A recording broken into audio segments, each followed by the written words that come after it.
अब बात Aryan Khan drugs case की। आर्यन की जमानत पर आज बॉम्बे हाई कोर्ट में सुनवाई होगी, लेकिन इससे पहले एनसीबी के जोनल डायरेक्टर समीर वानखेड़े पर बवाल जारी। समीर वानखेड़े पर आज नवाब मलिक ने फिर हमला बोला है। वानखेड़े ने पलटवार करके इसे झूठा और मजाक करार दिया। वानखेड़े ने कहा कि नवाब मलिक को जो कहना है वो कहें, वो जो कह रहे हैं गलत कह रहे हैं। आपको बता दें कि नवाब मलिक ने आज दावा किया कि उन्होंने कल समीर वानखेड़े का जो बर्थ सर्टिफिकेट शेयर किया था वो दरअसल असली था। प्रेस कॉन्फ्रेंस उन्होंने किया और उसके बाद उन्होंने जिक्र किया कि अगर उनके पास उनका बर्थ सर्टिफिकेट है तो उसको दिखाना चाहिए कि आखिरकार उसमें क्या नाम समीर वानखेड़े का लिखा हुआ है। साथ ही साथ नवाब मलिक ने तो यहां तक कह दिया कि उन्होंने अभी तक जो भी सैलरी पाई वो सैलरी उनको वापस करनी होगी, पेंशन उनकी हटाई जाएगी, क्योंकि जिस तरीके से ये फर्जीवाड़ा हुआ है उसका भुगतान तो उनको करना पड़ेगा। इस बीच समीर वानखेड़े आपको बता दें दिल्ली में मौजूद है और एनसीबी दफ्तर पहुंचने वाले हैं अब से थोड़ी ही देर में। लेकिन जब उनसे सवाल किया गया कि वो दिल्ली क्यों है तो कह रहे हैं मैं निजी काम से दिल्ली पहुंचा हूं। तो फिलहाल आपको बता दें नवाब मलिक के आरोपों पर समीर वानखेड़े ने जवाब दिया है कि ये सब मजाक है, मुझ पर झूठे आरोप लग रहे हैं। सारी चीजें आज ही खुलासा कर देने की जरूरत नहीं है। कम से कम पहली शादी हुई थी ये तो मामला सामने आ गया। अब वो किस कानून से हुई थी वो दावा कर रहे हैं। मैं आपको बता दूं वो सारे सबूत हमारे पास हैं जो ये साबित कर देंगे कि वानखेड़े साहब इन्होंने इस्लाम धर्म स्वीकारा था। देश में क्रिश्चियन और मुस्लिम अगर कोई कन्वर्ट करता है तो उसकी जाति समाप्त हो जाती है। ये देश के कानून में प्रावधान है। जहाँ तक आपने वानखेड़े साहब के बारे में, पिताजी के बारे में पूछा, ये 75 में मुंबई में पोस्ट हुए। पहली बिटिया का उनका जन्म 78 में हुआ है। इसका मतलब है ये शादी 76-77 के दरमियान कभी हुई है। वो निकाह नामे की भी खोज हम लोग कर रहे हैं और चीज़ें सामने आएगी। पिताजी का भी जो बेनिफिट है वो भी गलत तरीके से लिया गया आज तक, उनकी भी कंप्लेंट होगी। आज तक जितनी सैलरी उन्होंने ली है वो भी उन्हें वापस करना पड़ेगा। जो पेंशन है वो भी बंद होगी। तो सिर्फ एक मामला नहीं है, हमें लगता है कंप्लेंट दो होगी। इस्लामी तरीके से समीर वानखेड़े जी की डॉक्टर शबाना कुरैशी से शादी हुई। वो सारे कागजात आगामी दिनों में हम रखेंगे और यही आधार पे जो वैलिडिटी कमेटी है उसमें ये मामला जाएगा। हमें पूरा विश्वास है उसकी जांच होने पे सर्टिफिकेट रद्द होगा। मैं एक्सपोज करूंगा। I challenge mister Dawood Wankhede, please file a complaint against me under section 499 and 500. Your daughter is there, she is a learned advocate. She had also said कि हम डिफेमेशन फाइल करेंगे। सेक्शन बता दें 499 500 के तहत आप जाकर मजिस्ट्रेट कोर्ट में क्रिमिनल डिफेमेशन का मामला दर्ज करा सकते हैं। कमलेश सुतार मेरे सहयोगी इस वक्त तमाम जानकारी के साथ जुड़ गए हैं। कमलेश, देखिए यहाँ पर खुले तौर पर नवाब मलिक चुनौती दे रहे हैं कि उन पर डिफेमेशन का केस फाइल किया जाए। अगर तमाम आरोप निराधार हैं, बेबुनियाद हैं, तो ऐसे में समीर वानखेड़े का नेक्स्ट एक्शन क्या होगा? डिफेमेशन केस वो फाइल करेंगे, अपनी सफाई में सबूत पेश करेंगे, क्या करने वाले हैं? देखिए, दो चीजें यहाँ पर एक चीज अगर है कि जिस तरह से उनके धर्म को लेकर सवाल उठाए जा रहे हैं, सवाल इसीलिए उठाया जा रहा है, ऐसा नवाब मलिक का कहना है कि समीर वानखेड़े ने कुछ फर्जी दस्तावेज देकर, बेसिकली कास्ट सर्टिफिकेट देकर ये नौकरी हासिल की है। आईआरएस एग्जाम्स में जब वो अपीयर हुए थे और यहाँ से क्लियर हुए थे, ऑफिसर बने हैं आईआरएस इंडियन रेवेन्यू सर्विसेज में, तब उन्होंने एससी कैटेगरी का शेड्यूल कास्ट कैटेगरी में एप्लीकेशन देकर उन्होंने नौकरी मिली थी। और इसलिए उनका यह कहना है कि वो मुस्लिम है और चूंकि मुस्लिमों में अलग जाति और रिजर्वेशन कैटेगरी नहीं होती, ये कास्ट सर्टिफिकेट फर्जी है, ऐसा उनका दावा है। ये इस तरह के आरोप उन्होंने लगाए थे। आज उन्होंने कहा है कि मैं अपने बयान पर फर्म हूं। कल जो मैंने बर्थ सर्टिफिकेट ट्वीट किया था वो भी सही है, ऐसा उनका कहना है। और वो भी कह रहे हैं कि अगर चाहते हैं समीर वानखेड़े तो मेरे खिलाफ केस करें, मैंने जो जिस तरह से डॉक्यूमेंट सबमिट किए वो सही है। दूसरा उनका कहना है कि अगर ये प्रूव हो जाता है, कास्ट वैलिडिटी कमेटी होती है उसके पास ये मसला जा सकता है। अगर उसके पास गया और कहीं प्रूव हो जाता है कि गलत कास्ट सर्टिफिकेट यहाँ पर दिया गया था तो उसके जरिए जो नौकरी के बेनिफिट मिले थे या फिर पेंशन के बेनिफिट अगर अभी मिल रहे हैं वो सभी वहां पर खारिज हो जाते हैं। तो गंभीर आरोप उन्होंने लगाया। साथ ही साथ एक दूसरा आरोप भी उन्होंने लगाया जो भी काफी गंभीर है। उनका कहना है कि उनकी बेटी नीलोफर मलिक के भी सीडीआर डिटेल्स मांगे गए थे, इलीगली फोन टैप किए जा रहे हैं। एनसीबी के ऑफिस से ही हैकिंग चल रही है, ऐसे भी उन्होंने आरोप लगाया। और साथ ही साथ एक एनोनिमस लेटर उनको मिला है, उस एनोनिमस लेटर का भी जिक्र किया जिसमें एनसीबी की तरफ से फर्जी केसेस फाइल किए जा रहे हैं। बिल्कुल कमलेश, यानी आप रहिए जरा और नजर बनाए रखिए। कोयला घोटाले की सुनवाई के दौरान सुप्रीम कोर्ट ने कहा था कि सीबीआई पिंजरे में बंद वो तोता है जो अपने मालिक की बोली बोलती। अब साल है 2021, जांच एजेंसियों की साख फिर सवालों में है। बीजेपी सांसद ही कहते हैं कि ईडी उनके पीछे नहीं पड़ेगी क्योंकि उनकी पार्टी सत्ता में है। शरद पवार कहते हैं कि ईडी और सीबीआई इशारों पर काम करती है। ममता बनर्जी कहती हैं कि ईडी सीबीआई सिर्फ विरोधियों के पीछे पड़ती है। तेजस्वी यादव कहते हैं कि ईडी सीबीआई सब सरकार की उंगलियों पर चलते हैं। अखिलेश यादव बोलते हैं कि ईडी और सीबीआई का डर दिखाया जाता है। ये सब विपक्षी दल है। संभव है कि आपको लगे इनके बयान पर कैसे भरोसा करें।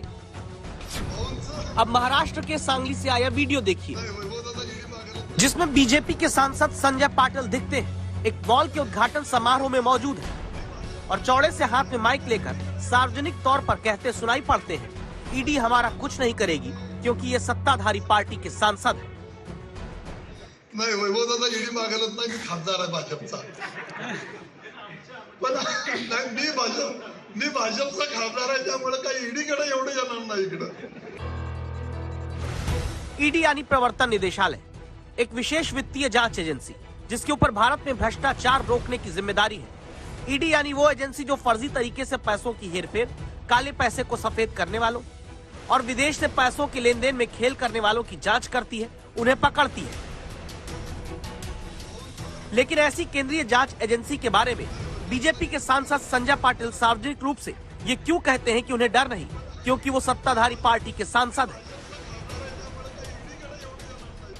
नाही वैभवदादा ईडी मागायलाच नाही, मी खासदार आहे भाजपचा,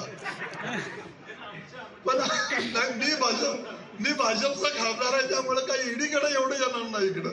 तुम्ही बघा, आम्ही गाड्या वापरताना लोकांच्या पुढे दिसलं पाहिजे की आमच्याकडे भरपूर आहे, म्हणून आम्ही गाडी वापरताना बँकेचं कर्ज काढून 40 लाख रुपयाची गाडी घेणार। वैभवदादा मी वस्तुस्थिती मांडतोय आणि रेकॉर्डिंग झालं तरी अडचण नाही, मी सांगतोय। सांगली में हंसी ठिठोली के साथ दिए गए इन बयान पर दावा है। बाद में सांसद संजय पाटिल ने बाकी नेताओं की तरह बयान तोड़ने मरोड़ने वाली दलील दे दी।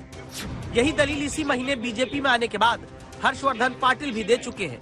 इस बयान के बाद भारतीय जनता पक्षात जावं लागलं, ते बसल्या बसल्या मला म्हणले का गेला, मला विचारण्यापेक्षा आपल्या नेत्याला विचारा हर्षवर्धन पाटील का गेला, तेवढं सोडून बोला म्हणले। तेवढं सोडून तुम्ही मला विचारू नका म्हणले। काय नाही, मस्त आहे बघा, निवांत आहे, शांत झोप लागते, काय नाही, चौकशी नाही, फ्युकशी नाही, काय नाही सध्या। संजय पाटिल हो या हर्षवर्धन पाटिल, ऐसे नेताओं के बयान भ्रष्टाचार के खिलाफ जांच एजेंसियों के सम्मान को कटघरे में खड़ा कर देते हैं। वो भी तब जबकि पिछले ही हफ्ते सीबीआई सीवीसी के संयुक्त सम्मेलन को संबोधित करते हुए प्रधानमंत्री कह चुके हैं कि भ्रष्टाचार से आजादी दिलाने का जिम्मा जांच एजेंसियों के अधिकारियों पर है। भ्रष्टाचार, करप्शन, छोटा हो या बड़ा, वो किसी न किसी का हक छीनता ही है। ये देश के सामान्य नागरिक को उसके अधिकारों से वंचित करता है। आप सभी साथियों पर, जिन संस्थानों से आपका संबंध है, उन पर करप्शन रूपी अन्याय को खत्म करने की बहुत बड़ी जिम्मेदारी है। भ्रष्टाचार से मुक्ति दिलाने में क्या वही जांच एजेंसियां विरोधियों को दंड दिलाती हैं और जो सत्ताधारी हैं उन्हें छूट देती हैं? मई में जब टीएमसी नेताओं के घर छापेमारी हुई तो सवाल पश्चिम बंगाल में ममता बनर्जी ने उठाया था। अब महाराष्ट्र में बीजेपी नेता हर्षवर्धन पाटिल और सांसद संजय पाटिल भले कहें कि उनके बयान से खिलवाड़ हुआ, लेकिन असल में खिलवाड़ जांच एजेंसियों पर जनता के भरोसे और जांच एजेंसियों की साख से हो जाता है। आज तक ब्यूरो। दुनिया का सबसे सस्ता स्मार्टफोन इस बार के फेस्टिव सीजन में भारतीय मार्केट में दस्तक देने को तैयार है। गूगल और जियो ने मिलकर इसे बनाया है और जियो फोन नेक्स्ट इसका नाम रखा गया है। फोन के आने से पहले कंपनी ने इसकी खूबियों को एक वीडियो के जरिए लोगों के सामने साझा किया।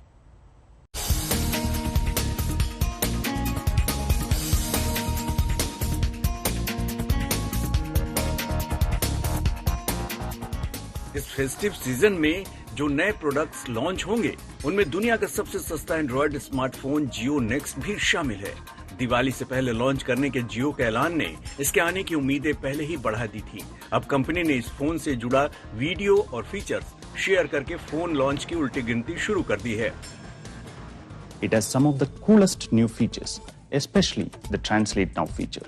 I can speak in one language and the phone will translate that into another language. Not just this, with the read aloud function, the phone will read aloud the content from any app open on your screen. To add to this, you can also get access to the vast library of content on all Jio apps.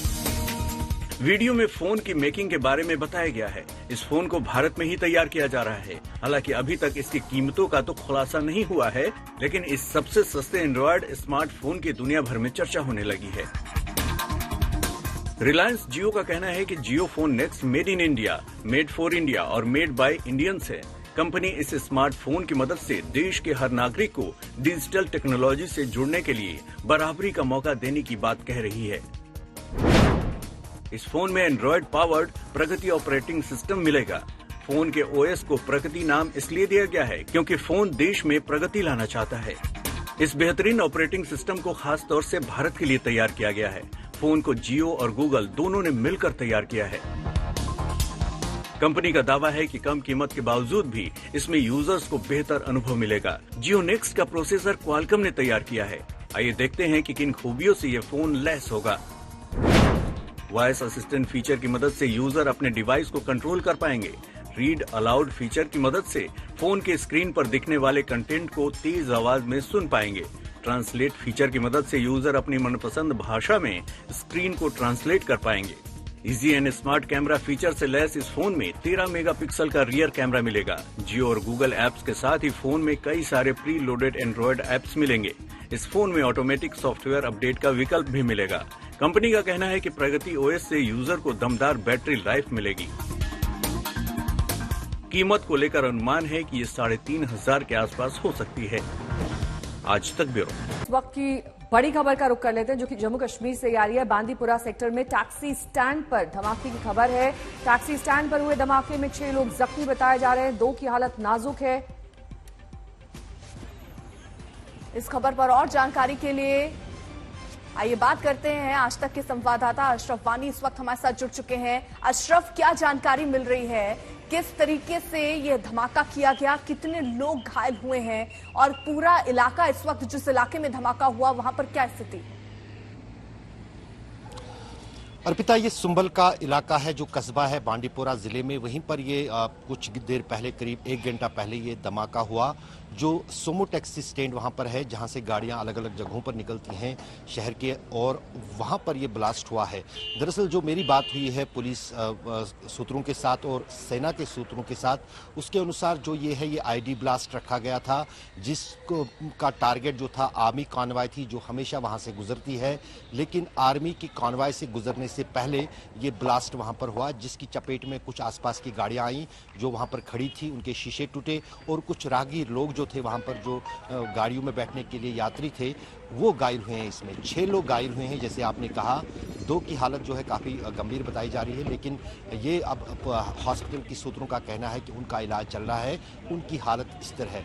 6 लोग कुल मिलाकर इसमें घायल हुए थे जिनका इलाज अलग अलग अस्पतालों में चल रहा है। 2 का श्रीनगर में और 4 का सुंबल के ही प्राइमरी हेल्थ सेंटर में। और उस बीच जो है इलाके की घेराबंदी की है मिलकर सुरक्षा बलों ने, जिसमें जम्मू कश्मीर पुलिस के साथ साथ सेना के लोग भी शामिल हैं। और ये पता लगाया जा रहा है कि इस धमाके को किसने यहाँ पर रखा था, क्यों रखा था और उसके पीछे किसका हाथ है। फिलहाल वो कार्रवाई जो है बांडीपोरा जिले के सुंबल इलाके में। अशरफ, बहुत बहुत शुक्रिया इस तमाम जानकारी के लिए आपका। वहीं केंद्रीय गृह मंत्री अमित शाह का 3 दिन का दौरा आज पूरा हो गया है और उस दौरे का समापन उन्होंने पुलवामा में शहीद जवानों को श्रद्धांजलि देकर किया।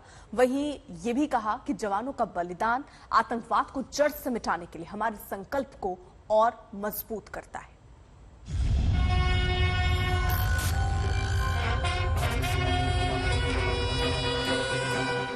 भूलेंगे नहीं कुर्बानी, याद रहेगा ये बलिदान।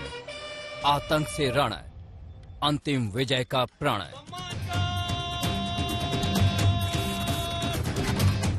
गृह मंत्री अमित शाह जब पुलवामा के शहीदों को श्रद्धांजलि दे रहे थे, तब फिजा में यही संकल्प घुला था।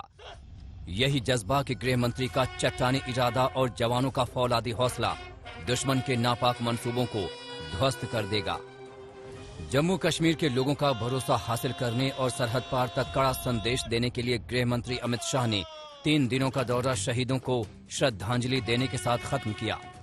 पुलवामा के जिस लेथपुरा सीआरपीएफ कैंप में उन्होंने रात बिताई, उसी कैंप में सुबह सुबह वो शहीद स्मारक पर पहुंचे।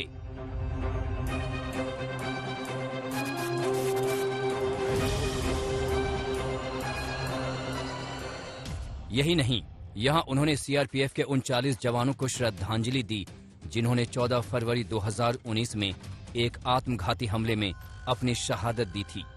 सर्वोच्च बलिदान देकर भी जम्मू कश्मीर के अवाम के हिफाजत का यही जज्बा दुश्मन के मनोबल को चूर चूर कर देता है और इस मनोबल को आसमान से भी ऊंचा रखता है देश का राजनीतिक नेतृत्व। इसी मकसद से गृह मंत्री अमित शाह ने लेथपुरा कैंप में सीआरपीएफ के जवानों के साथ रात बिताई, उसके साथ खाना खाया। गृह मंत्री अमित शाह जो कि इस वक्त हैं लेथपुरा पुलवामा में, वही जगह है जहां पे 40 सीआरपीएफ के जवान शहीद हुए थे। उनके साथ हैं एलजी मनोज सिन्हा, सीधा यहां पे जवानों के साथ इस वक्त खाना खाते हुए। आप देख सकते हैं कि क्या परोसा गया है, पौष्टिक खाना है। चाहे हम बात करें दाल की, पनीर की, आलू सब्जी, पूरी भी है और साथ में आप देख सकते हैं कि चावल भी परोसे गए हैं। लेकिन अहम ये नहीं है कि क्या खाना मिल रहा है, पर अहम ये है कि कौन जवानों के साथ आज खाना खा रहा है। दूर से हमेशा सुनते आए हैं, खासतौर पे पॉलिटिकल लीडरशिप के किस तरह से आतंकी हमला हुआ है, पर आज जब ये खाना खा रहे हैं तो एक स्ट्रांग मैसेजिंग है। खाने की टेबल पर जवानों के साथ गृह मंत्री अमित शाह के साथ मौजूद थे जम्मू कश्मीर के एलजी मनोज सिन्हा और देश के गृह सचिव अजय भल्ला। अपने बीच गृह मंत्री को पाकर जवानों का जोश दोगुना हो गया। सीधा जवानों से बात करते हैं, किस तरह से आपको लगता है कि हौसला अफजाई होती है जब इस तरह के शख्स आके खाना खाते हैं साथ में? बहुत अच्छा लगता है मैडम, बहुत ही मतलब हमारा हौसला और ज्यादा बढ़ता है ऐसे आने से, मिलने से हमसे हौसला बहुत ज्यादा बढ़ता है हमारा। आज क्या खास है? आज बहुत खास है, गृह मंत्री जी आए हैं, इससे बड़ा खास हमारे लिए कुछ है ही नहीं। कितनी हौसला अफजाई होती है? इससे हौसला, हमारे काम करने की ऊर्जा में बहुत बढ़ोतरी है मैडम। आज खास बनाने, खास मसाले डाले? खास नहीं, हमने दिल से बनाया है। मसाले तो वही रहते लेकिन दिल से बनाया है मैडम। लेथपुरा कैंप में अमित शाह ने जवानों की ओर से इस्तेमाल किए जाने वाले हथियारों का भी जायजा लिया। साथ ही ये देखा कि वो किन कठिन परिस्थितियों में अपनी ड्यूटी करते हैं। अमित शाह का दौरा ऐसे वक्त हुआ जब कश्मीर में अचानक हिंसा में तेजी आ गई। लिहाजा जवानों से बातचीत में अमित शाह ने आतंक के रास्ते पर चलने वालों को कठोर चेतावनी दी। आतंकवाद के प्रति इसके विरोध में नरेंद्र मोदी सरकार की जीरो टॉलरेंस की नीति है, हम इसको सहन ही नहीं कर सकते। ये मानवता के खिलाफ, और जो लोग इस गतिविधि में लिप्त हैं वो जघन्य कृत्य करते हैं। अनुच्छेद 370 हटने के बाद भी जम्मू कश्मीर में कानून व्यवस्था में कमजोरी को लेकर विपक्ष लगातार सरकार पर निशाना साध रहा है। अमित शाह ने आंकड़े बताए कि 2014 से पहले जहां हर साल 208 नागरिक आतंकी वारदातों में जान गंवाते थे, तो उनकी संख्या अब सालाना 30 पर आ गई है। मगर इतने लोगों की जान भी आखिर क्यों जाए? आज पत्थरबाजी की घटनाओं में भी बहुत कमी आई, मगर मैं आज आपको कहना चाहता हूं कि इससे हमें संतुष्ट होने की जरूरत नहीं। 30 नागरिकों की भी जान क्यों जाए? 370 हटाए जाने के बाद यह देश के गृह मंत्री का पहला जम्मू कश्मीर दौरा था। इस दौरान अमित शाह ने जहां आतंकवाद के खिलाफ सख्त कदम उठाने के संकेत दिए, तो वहीं हजारों करोड़ की विकास योजनाओं की सौगात दी।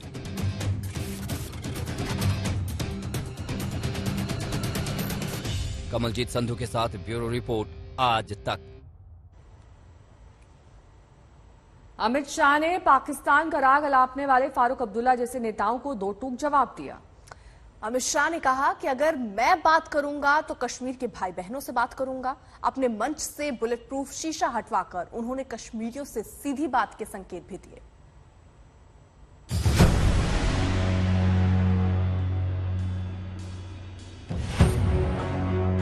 ना बुलेट प्रूफ है, ना कोई सिक्योरिटी है। मैं आपके सामने ऐसे ही खड़ा हूं। कश्मीर से सीधी बात, बुलेट प्रूफ के पीछे से नहीं, बुलेट प्रूफ शीशे के बगैर, दूर से नहीं करीब से लोगों के बीच जाकर बात। अमित शाह के मिशन कश्मीर का एक मकसद तो साफ था। दिल्ली से वो कश्मीरियों को ये पैगाम देने आए थे कि उनकी नीयत साफ है और उनसे सीधी बात करने भी आए हैं। बहुत ताने सुनाए गए हैं, बहुत कोसा गया है, बहुत कड़े कड़े शब्दों में मेरी निंदा की गई। मैं आज आपके साथ मन खोलकर बात करना चाहता हूं, इसीलिए ना बुलेट प्रूफ है, ना कोई सिक्योरिटी है। मैं आपके सामने ऐसे ही खड़ा हूं। 370 हटने के बाद घाटी में हालात काफी हद तक काबू में नजर आए। बीते कुछ दिनों में टारगेट किलिंग को लेकर जबरदस्त हंगामा मचा। इसी हंगामे को शांत करने और कानून व्यवस्था पर भरोसा जगाने के लिए अमित शाह 3 दिनों के कश्मीर दौरे पर पहुंचे। उनका संदेश साफ था, मन से खौफ निकाल दें और आगे बढ़ने की बात करें। विकास की बात बाद में करूंगा, मगर एक विश्वास आपको दिलाना चाहता हूं। दिल में से खौफ निकाल दीजिए, डर निकाल दीजिए। कश्मीर की शांति और विकास की यात्रा को कोई खलल नहीं पहुंचा सकता। आप भारत सरकार पर भरोसा कर सकते हैं, हम पर भरोसा कर सकते हैं। SKICC में लोगों से बात और सीधे संवाद के लिए ये कार्यक्रम आयोजित किया गया था। कश्मीरियों का दिल जीतने के लिए अमित शाह बेखौफ उनके बीच पहुंचे। सुरक्षा बलों में हड़कंप तो मचा, मगर लोगों के बीच ये संदेश गया कि सरकार आवाम के साथ है। गृह मंत्री अमित शाह यहां से स्टेज से उतरते हुए जा रहे हैं और आप देख रहे हैं इस भीड़ के बीच में यहां पर फेरन पहने हुए यहां पर मुलाकात करते हुए कैमरास निकल आए हैं। लोगों सेल्फी लगाने की कोशिश में हैं। खास तौर पे संकेत साफ है, लोगों के साथ संवाद करना चाह रहे हैं। अगर शाह ने कश्मीरियों में भरोसा जगाया तो साजिशें रचने वाले पाकिस्तान और गाहे बगाहे पाकिस्तान राग गाने वाले कश्मीर के फारूक अब्दुल्ला जैसे नेताओं को भी दो टूक जवाब दे दिया। 2019 में क्या कहा इन्होंने? कहा 370 हम खत्म करते हैं, 35 खत्म करते हैं और बहुत जल्दी इन्होंने एक रियासत को, ये देखिए यूनियन टेरिटरीज रियासत बनती है। रियासत कभी यूनियन टेरिटरी नहीं बनती। पहली दफा हिस्ट्री में ये हुआ है। और वादा क्या किया? हम रियासत को बहाल करें फिर से। फारूक साहब ने मुझे सलाह दी है कि भारत सरकार पाकिस्तान से बातचीत करे। अब खैर बड़े अनुभवी व्यक्ति है, मुख्यमंत्री रहे सूबे के, उनकी सलाह है, मगर मैं फारूक साहब को कहना चाहता हूं और आप सबको विशेष करना चाहता हूं, बात करनी है तो मैं मेरे घाटी के भाइयों और बहनों के साथ बात करूंगा, घाटी के युवाओं के साथ। आतंक के सरपरस्तों को शाह ने कड़ा संदेश दिया तो कश्मीर को विकास से जोड़ने का संकल्प भी दिखाया।